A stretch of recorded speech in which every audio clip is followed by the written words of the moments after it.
हज़रत सरी शक्ति रहमतुल्लाह अलैह बहुत बड़ा मुकाम है औलिया के अंदर। आप एक गली से गुजर रहे थे तो आपने देखा कि लोगों का हजूम है और उस हजूम के अंदर एक बंदा मदहोशी के आलम में पड़ा हुआ है और सारे उसी को देख रहे हैं। आप गए, हजूम के अंदर दाखिल हुए और उस बंदे को देखा कि मदहोश है, चेहरा हाकलूद है, चेहरे पे कुछ मला हुआ है, लेकिन उसके होंठ हिल रहे हैं।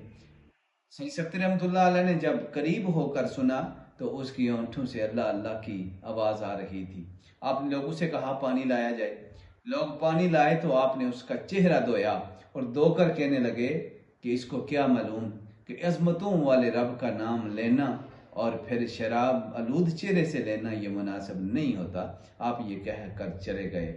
जब उस शराबी को होश आया तो लोगों ने कहा कि सर की शक्ति रहमतुल्लाह अलैह आए थे और तेरा मुंह धोकर ये बात फरमा कर गए हैं कि खाक आलूद और शराब मले हुए चेहरे से अल्लाह का नाम लेना मुनासिब नहीं।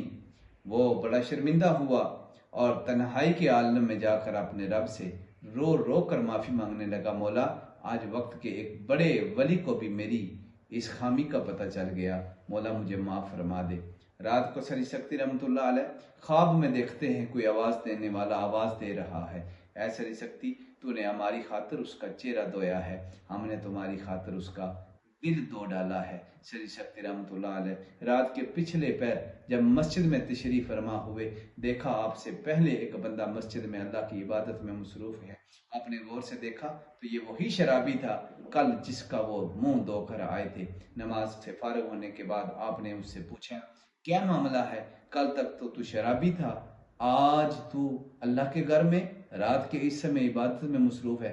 कहने लगा ऐ सरी शक्ति जब अल्लाह ने आपको मेरे हाल से आशना कर दिया है तो फिर मुझसे पूछने की जरूरत क्या है।